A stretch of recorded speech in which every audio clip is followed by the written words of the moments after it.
বন্ধুসকল 2026 চনৰ 21 আগষ্টৰ দিনৰ সময়ৰ কথা এইটো যে নেকি আপোনাৰ গাৰ লোম থিয় কৰি দিব। তাৰমানে এতিয়া যিবিলাক জেনজি আছে, আজিকালিৰ ল'ৰা ছোৱালীবিলাক যিবিলাক উঠি অহা, তেওঁলোকৰ আজিকালি বহুত ডিমাণ্ড। তেওঁলোকক আজিকালি লাগে লাইফষ্টাইল, যেনে ধৰক ঘূৰা ফুৰা, কাপোৰ কানি কৰা, পাৰ্টি চাৰ্টি কৰিলে। কিন্তু তাৰে মাজত মেইন ডাঙৰ বস্তুটো হৈছে মোবাইল। সেই মোবাইলটো হৈছে আইফোন। এতিয়াৰ দিনত আইফোনটো তাৰমানে এনেকুৱা এটা ফোন হৈ গৈছে, চবকে লাগে, বিশেষকৈ এই জেনজিবিলাক যিবিলাক আছে বেছিকৈ লাগে। চ' কাহানীটো সেইটোৰ ওপৰতে।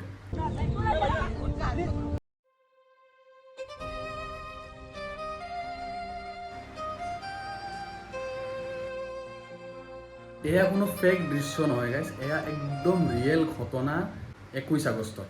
চ' এইটো ঘটনাটো হৈছে গাইজ মহাৰাষ্ট্ৰৰ ছত্ৰপতি সম্ভাজীনগৰৰ 18 বছৰৰ ল'ৰা, তেওঁৰ নাম হৈছে কুণাল। চ' এয়া হ'ল ল'ৰাজন যে নেকি দেউতাকক মাকক কৈ আছিলে কেইটামান মাহৰ পৰা যে মোক আইফোন লাগে। আজিকালিৰ চলিবিলাকক কি হয়, মোবাইল ফোন লাগে, তাকো এক্সপেঞ্চিভ। তেওঁলোকে এফৰ্ড কৰিব পৰা নাই। এতিয়া ল'ৰা ছোৱালীক কেনেকৈ বুজায় যে মোৰ অকাতৰ বাহিৰত বস্তু কিছুমান আছে যি নেকি মই কৰিব নোৱাৰোঁ, কিন্তু ল'ৰাক লাগে ফোন। সেইকাৰণে ল'ৰাই নামানি কেনে গৈছে পাহাৰৰ ওপৰত গৈ তাত এনেকুৱা এটা মানে চিন ক্ৰিয়েট হৈছে যে নেকি এইটো পাহাৰৰ পৰা সেইটো পাহাৰলৈকে মানুহ ভিৰ লাগি গৈছে। ৰাস্তা দি গাড়ী গৈ আছে, ৰখি আছে, মানুহ ৰখি আছে, ভিডিঅ' কৰি আছে। এইটো পাহাৰত মানুহ আছে য'ত নেকি তেওঁ যিজন ল'ৰা, 18 বছৰীয়া ল'ৰা, তেওঁ একদম পাহাৰৰ কোণাত থিয় হৈ আছে। সেই কোণাত থিয় হৈ তেওঁ এনেকুৱা ডিমাণ্ড কৰি আছে যে মোক ফোন লাগিবই লাগিব।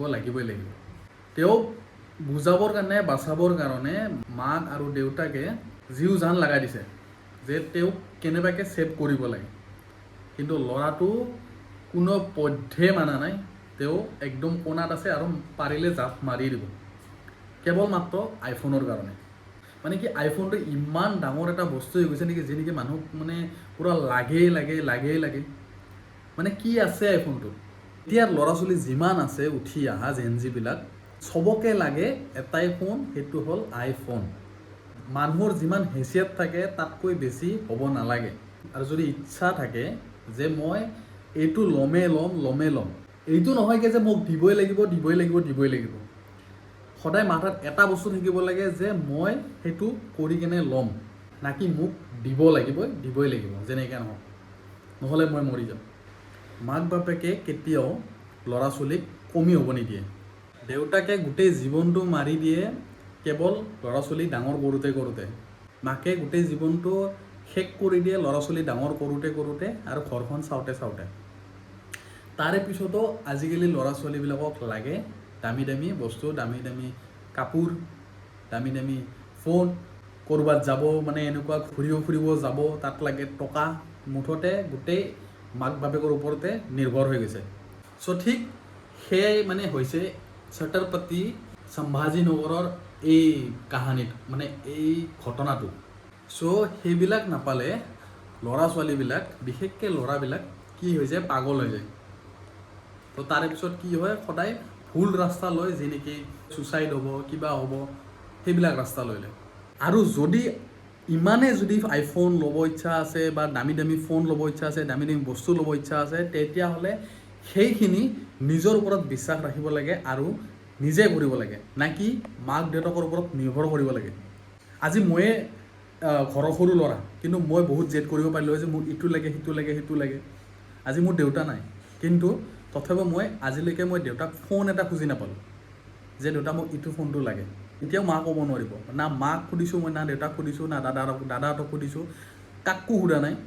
মই নিজে যিখিনি কৰিছোঁ, বাইক লৈছোঁ, মোবাইল লৈছোঁ, অটো লৈছোঁ, একো মই এতিয়ালৈকে ঘৰৰ পৰা মই খুজি কেনে লোৱা নাই। গোটেইখিনি মই নিজৰ দমত কৰিছোঁ, নিজে লৈছোঁ। বিশেষকৈ ল'ৰাবিলাকৰ মাথাত এইটো সোমাই লওক যে যদি কিবা এটা কৰিব ইচ্ছা আছে বা কিবা এটা ল'ব ইচ্ছা আছে, সেইটো মাক দেউতাকক ক'ব নালাগে, মাক দেউতাকক কৰিব দিব নালাগে। সেইটো সদায় নিজে কৰিব লাগে আৰু সদায় সঠিক টাইমত সঠিক কাম কৰিব লাগে। মানে সেই দৃশ্যটো এতিয়াও যদি চাওঁ মোৰ মানে কৈছোঁ মাথা চাথা বেয়া হৈ যায় আৰু লগতে গা লুচুন থিয়া হৈ যায় মোৰ। এনেকুৱা পৰিস্থিতি মানে আহিব বুলি ভবা নাছিলোঁ যে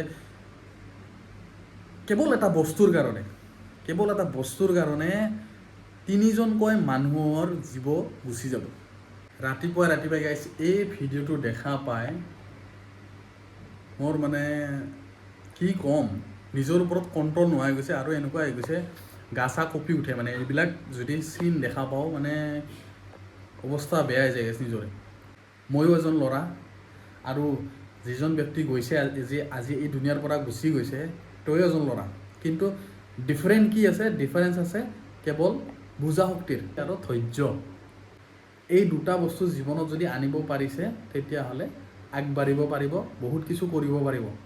চ' এই ভিডিঅ'টো বনোৱাৰ মোৰ এটাই মতলব যে যিমান জেনজি ষ্টুডেণ্টছ আছে, ল'ৰাই হওক ছোৱালীয়ে হওক, মুঠতে সেইবিলাক দাবী যাতে নকৰে মাক বাপেকে গোটেই জীৱনটো শেষ কৰি দিয়ে ল'ৰা ছোৱালীক পঢ়াওঁতে খুৱাওঁতে ডাঙৰ কৰোঁতে।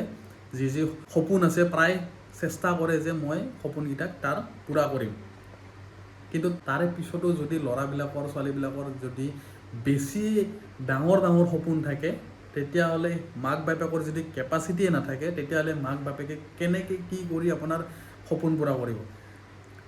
কমচে কম মাক দেউতাকৰ অলপমানটো যদি ভিতৰত সোমাই চা যে মাক বাপেকৰ কি অৱস্থা চলি আছে।